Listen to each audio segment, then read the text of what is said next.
Okay.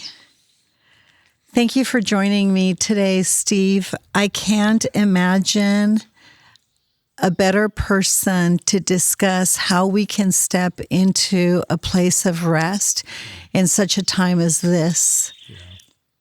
Yeah, we're in pretty crazy times. Yeah.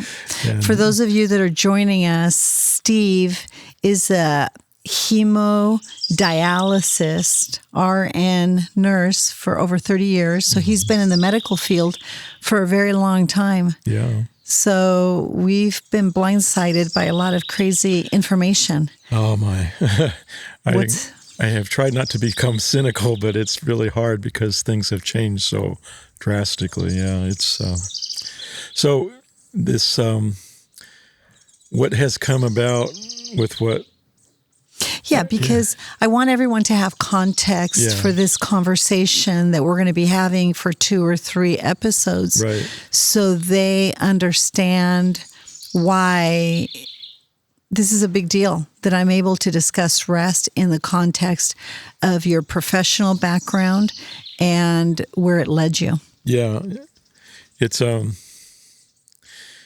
well, do you want to start at the beginning? Start at the beginning. Well, it's amazing because... Well, you're a nurse for 30 years. I'm a nurse, How did you get into the field? How did I get into the field? Because my little sister did.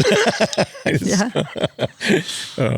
was out. Shirley and I had gotten married, and my sister was only 11 months younger than me, and she went straight into nursing. I was still floundering around trying to figure what I was going to do, and I saw her making good money. But at the same time, I've always had that compassionate heart, and so I put 2 and 2 together, and it just seemed to fit. So that's where I went. And actually, I had so much college credits already. 18 months later, I was an RN. So you're a professional student. Yeah. What changes have you seen that have transpired? Because you talk about the topic that is central to the heart of rest, is displacing confusion, chaos, and disease. Because if we don't displace confusion, chaos, and disease, we can't have any peace. There's no peace, there's no rest. Yeah. So let's start with your field. What have you seen in the field of medicine? What's changed? What's happening? Well, in the field of medicine, somewhat comically, maybe not comical, I started calling myself a drug pusher because the focus of medicine was more and more on what medication, what pharmaceutical to push in to get the desired results, rather than looking at what's the cause, what's bringing about this symptom. And so I just really saw a big switch there. Oh, yeah. Yeah. It's one of my friends is an RN, longtime friend. And one day she called me distressed, and she said people used to walk in with 2-3 meds. Now they walk in with bags of medicines that they're on, and their entire body is in a state of confusion, chaos, and disease. If they were sick before, now we have all kinds of... And you have the side effects affecting the side effects, affecting, and it's just a scramble. And the other thing I have seen happen in medicine that is disturbing even now as I speak is that instead of focusing on the person, we now are focusing on the profit center. So it's become much more of a business model than it has a person model. And the bureaucracy trickles all the way down. Yeah. Just my colleagues and the distress that we had at the clinic. I served at the clinic for almost 8.5 years, and I saw how labor intensive it was to comply with your standards of care. That were diminishing our capacity to serve well and do our job. Well, and to take the creative thought out of it, because no longer could you take a look at a situation and go like, well, let's try this. I think this, considering all the pieces of information, let's try this. Well, now it's like flip over to the book. Here's our standard of care. This is what we'll do. And so it becomes so rote and so absent of creativity. It's interesting that you should say that, because I often thought we're losing the heart that is imperative and necessary to facilitate healing. Right. And the life of the heart is in the blood. Right. And you're a blood specialist. Yeah. Talk to us a little bit about that. Well, my last 20 years of my experience as an RN was at hemodialysis. So for those of you who don't understand that term, that's somebody who has kidney failure. And so then we put them onto a machine that pulls the blood out, runs it through a filter, and then gives it back clean. And that's important because that normally is performed by the kidneys and liver. And when those things fail, then that person will die. And so in order to keep them alive, then we filter that out, and that keeps them alive. So that brings us to the idea that blood is the whole center of life. If we don't have the blood operating properly, then life doesn't take place. Life ends. The blood is instrumental. Life is in the blood. The life is in the blood. And it's interesting because, well, it's not interesting. It explains why when you go to the doctors, they take your temperature, they take your blood pressure, and then they always take labs. Labs. Yeah. You know, that's one of the first things you do when somebody comes into the emergency room is, CBCs, and all, hemoglobin, chem panel, boom, it's that way we have a little read on what's going in the body because the blood carries all that. So we go through great pains to help people understand that when they are dealing with cancer, autoimmune disease, or any other disease state, right, that there is an emotional, spiritual, and there's just a psychological component, psych being the soul, the anatomy of the soul, the mind, the heart, the will, the conscience, the feelings of a person. And you can't separate the spiritual, emotional from the physical manifestation of disease states. And I often say what the heart won't release, the soul can't reconcile, but the brain will develop workarounds so that the body can digest the weight and the toxins from all of that. So by the time we're dealing with something like cancer, for example, or autoimmune diseases, in some ways, it tells us exactly what to start asking and where to go to help unwrap the anatomy of that disease state. Can you expound on that? Well, based on people you've served, observations you've made, the clinical stuff we can all go read. And frankly, it's fascinating. In all of the years that I was at the bedside, I could see somebody who had all the reasons physiologically that they should be fine, but their mind wasn't fine. Mm-hmm. And so their body was following their mind. When I was training, their disease didn't make sense. Right, exactly. But it what's made wrong? exactly. How come they're not getting out of bed? What's going on here? And it always came down to what was their thought process. That was what was controlling everything. Yeah, they had all of everything else was in order, but the thought process wasn't in order. As a man thinks in his heart, so he is. Yeah. Yeah, right. Hung by the words of our mouth. Exactly. And all of a sudden, those ancient documents that we're quick to dismiss and say is wisdom. They are irrelevant now. Right. That we're beyond those things. All of a sudden, we find these ancient truths. Maybe we shouldn't have thrown them out after all. Maybe we shouldn't have thrown them out after all. Yeah. Which is exactly where we're going to head with our discussion. Yeah. But that's incredible. What did you do? How did you navigate? Because you're 3.5 hours with these people in a room. By the way, multiple times a week, right? Right. Usually 3 times a week. Yeah. So that kind of brings me to the harp, I guess. I don't know. Is that where you want to go?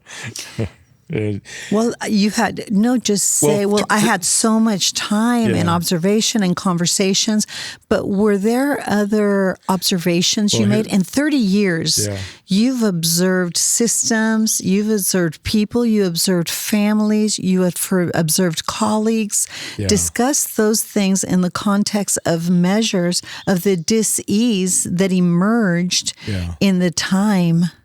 So 30 years is a long time, and that takes me back.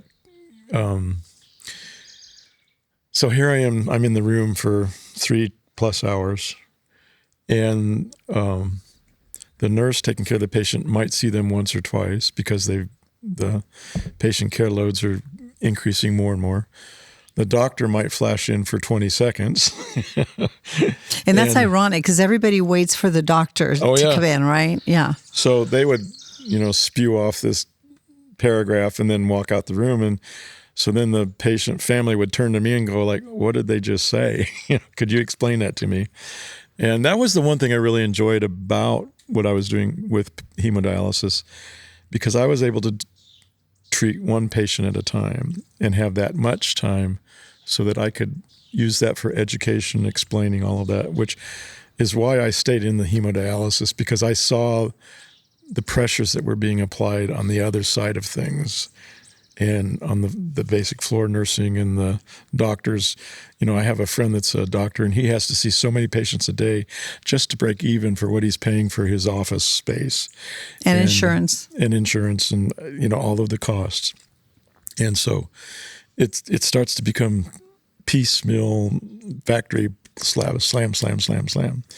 And so that's one of the reasons I stayed in doing hemodialysis, because I felt like I was at least being able to be one of the voices that could slow things down. So we're getting back to rest because... By the way, if I could interject a thought, making it impossible for the doctor and his staff to understand the constituents of this person, spiritual, emotional, physical constitution of what's happening. And in seconds, literally, if you're lucky, you get 5 minutes of that time. It's impossible to help a person heal. Yeah, if you do an intake physical, physical and history and physical is what we call it, where the doctor normally takes a patient in.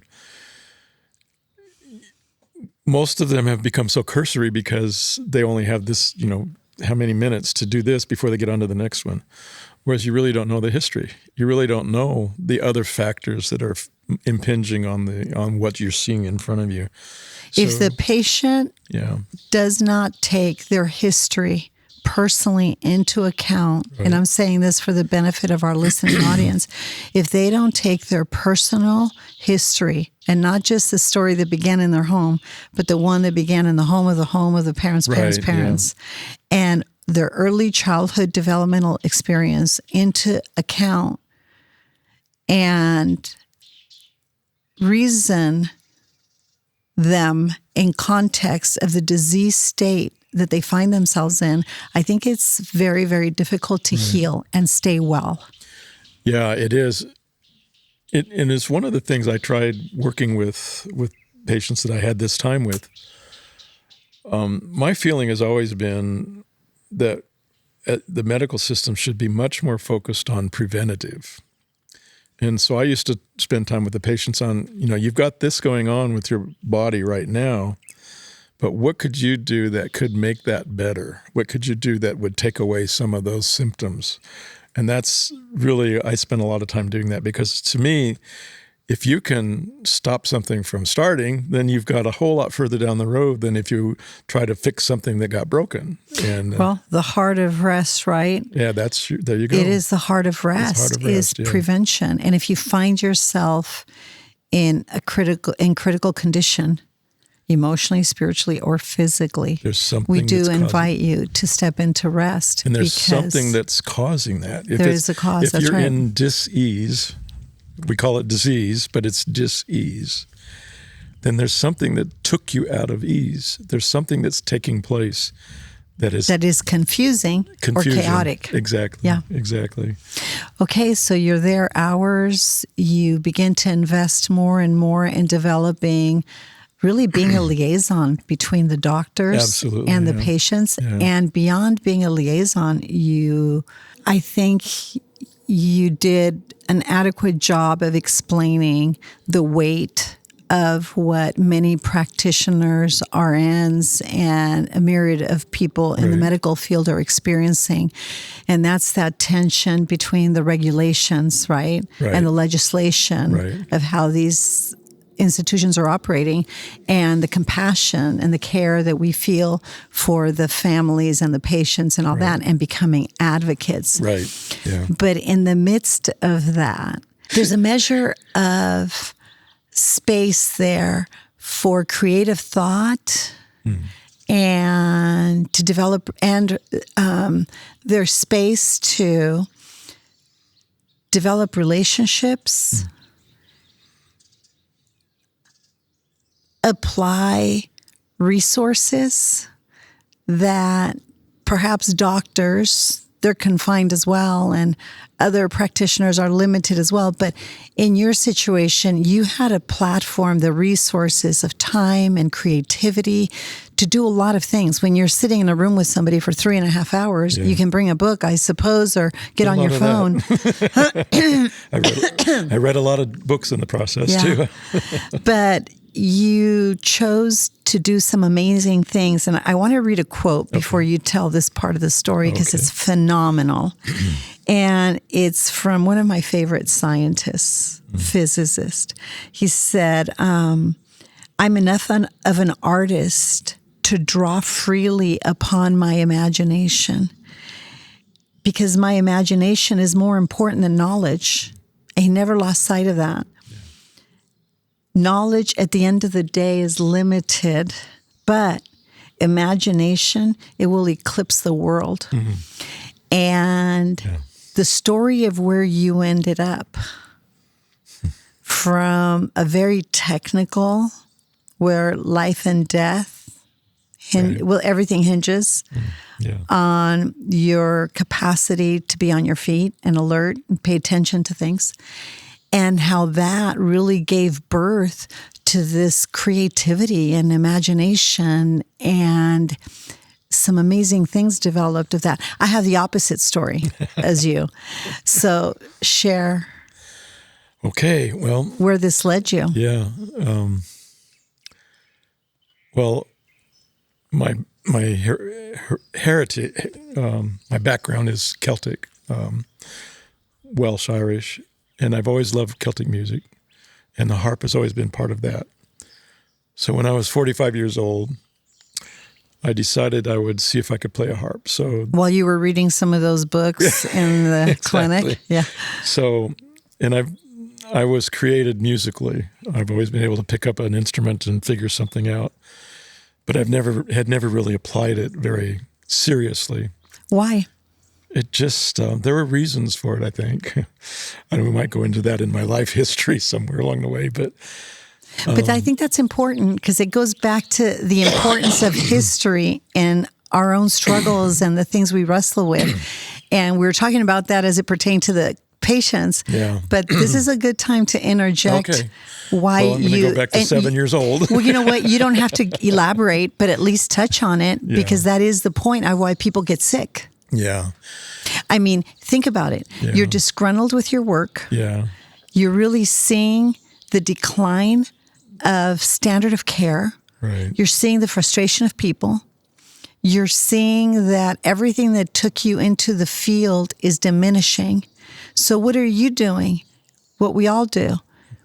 Try to fill the time with something that will help it pass faster. Right, yeah. So you get through it. Yeah. But that quiet, still voice of these early childhood nudges. Else, So you have a love for music. You're musical, yet something kept you away from music all those years. And what kept me away, when I was 7 to 10, I was taking piano lessons. And when you do that, you have to do recitals. And when I would do a recital, I would screw up on the music, and then I would just walk off the stage because I just. And later in life, actually, just before I built my harp, it was revealed to me that I was a perfectionist. I didn't want to let people hear me make a mistake, and that goes clear back to my childhood, where my father, I could never do the right thing. So, and he had a lot of anger issues and things. So that was filtering through all the way through. And it's interesting because here you have this gift, but you don't want to touch it because of these other experiences. And let people down or be criticized. Exactly.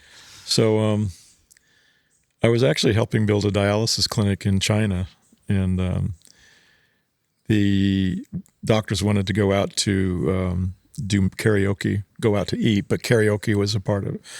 And so when it came time for the Western Americans, I had to get up and do the John Denver, take me home, country road. And so then Dr. Shi got up, and he started singing one of his Chinese selections, and he was terrible. And I'm sitting there looking at this, I'm just like, oh, yeah. But I just had this impression of what do you see up there? And I said, well, it sounds terrible. And the impression came back, well, I didn't say, what do you see? I said, what do you hear? I said, what do you see? I said, well, he's really happy. He's enjoying himself. It's like, I'm not enjoying myself, but he's enjoying himself, And I just had this impression, and I think it's stuck with me from that point on, that it was like a transition moment in my life where I began to realize it wasn't about what other people thought of what I was doing, but what you were made for, what you were called to. The gift. You're not using your gift. Exactly. I was just really convicted that I wasn't using my gift. And so when I came back to the States, I was coming up to my 45th birthday, and I decided, you know what, I want to try this harp thing. And so I got a little kit that made a little 26-string harp. I made it and started plunking around on it. And I tell people within a year I was willing to let somebody hear me. So it still took me a little transition there to let people hear me. Is this the harp you made? The one I made, yeah. It was the first one I made. I've made 33 since then. They're magnificent, by the way. Magnificent. But so after that first year, and I started feeling confident that the music was coming out really pleasant and I enjoyed it, one day I just thought, you know what, I think it would be really beneficial if I just took the harp in and during this 3 hours, during this treatment, just play some music, And that just... The gift of time. Yeah. All of a sudden. Exactly. But it just took off, People started calling it music therapy, and people started fighting over who was I going to play for. But there was a reason for that. Yeah. Tell us the reason for that. The reason for that, it started out subtly, but because I was just concentrating on playing the music, but I started noticing that now when I do a dialysis treatment, the blood pressure will come down because I'm taking fluid off. But was within a certain range. Well, when I was playing the music, it was more drastic, more severe. It was much clearer that it was noticeable. And then the heart rates would come down, the oxygen saturations would come up. Patients that were getting pain medicine and it wasn't working, all of a sudden it would start working. Within 15 minutes of playing the music, it would start to really settle down. Where they've been screaming. And a lot of people who never slept started sleeping while I was playing the music. And it's like, there's something physiological going on here that I need to understand. And that's what really started me on this journey. That was around 2006, where I really started paying attention that there was a physiological thing I needed to understand. So. Wow. Just hearing you tell this story so many times, knowledge is limited. But imagination will eclipse everything. Yeah. It has the capacity to displace confusion, chaos, and dis-ease, I think, in all spheres of influence, in all structures of authority, and in all form. Right. I think this is a necessary conversation because we associate rest with a state of inactivity. Right. In fact, rest Can be very active. It not only is it active, but it's active in a way that is congruent with laws of nature, things that are self-evident and speak to our natural affections. For example, REST is an acronym for relational, Right. emotional, and spiritual truth.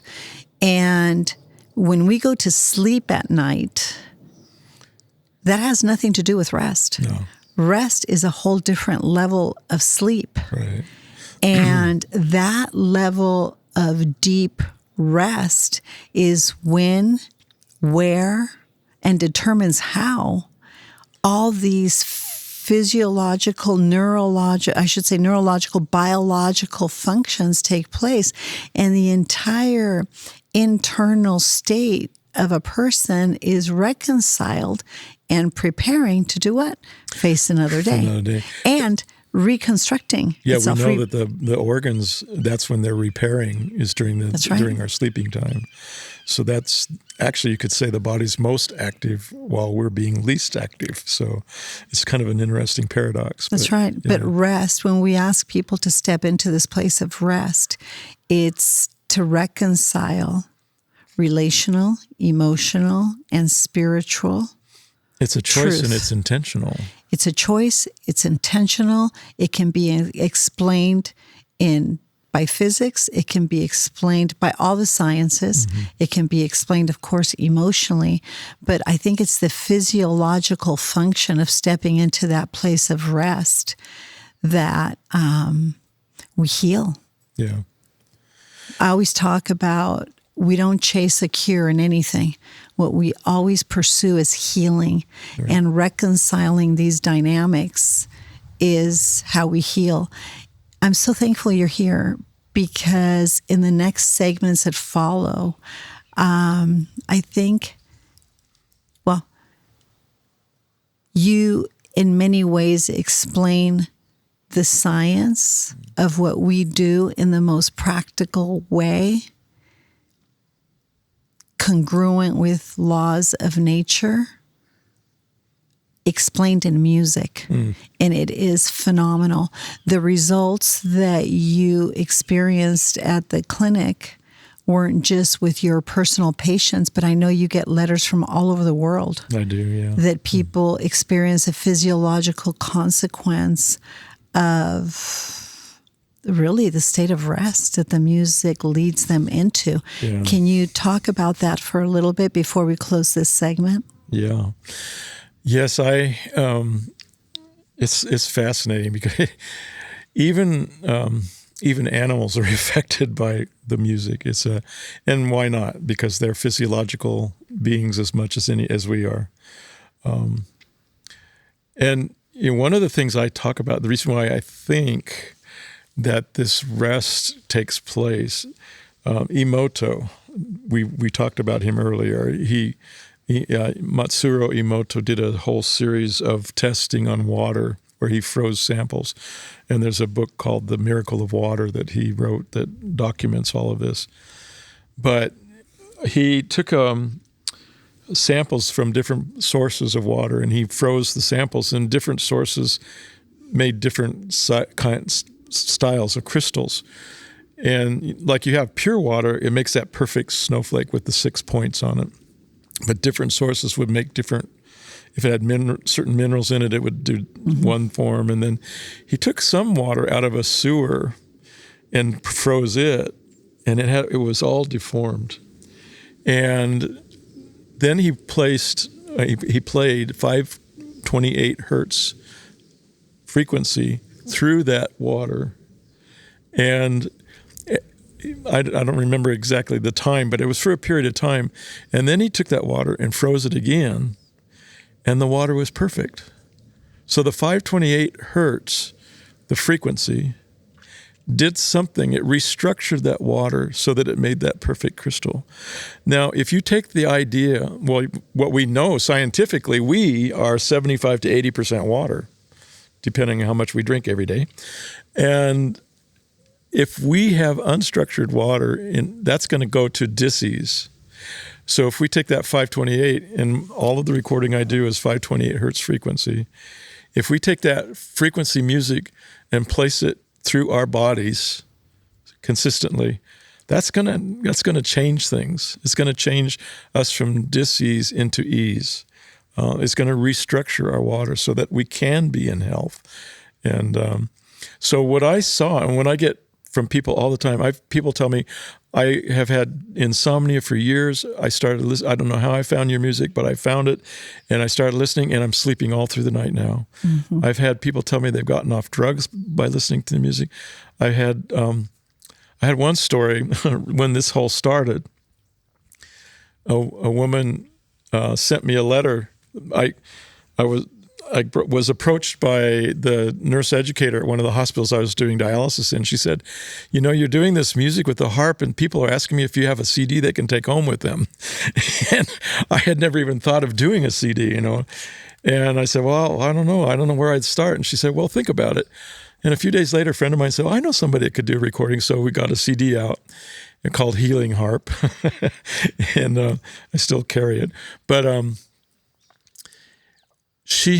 friend of hers had gotten that CD and copied it off and sent her a copy.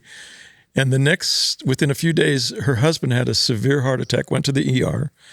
And the doctor took her aside and said, I would just want you to be prepared. I don't think your husband's going to make it through the night. He said, it's just a really serious, his enzymes are way elevated.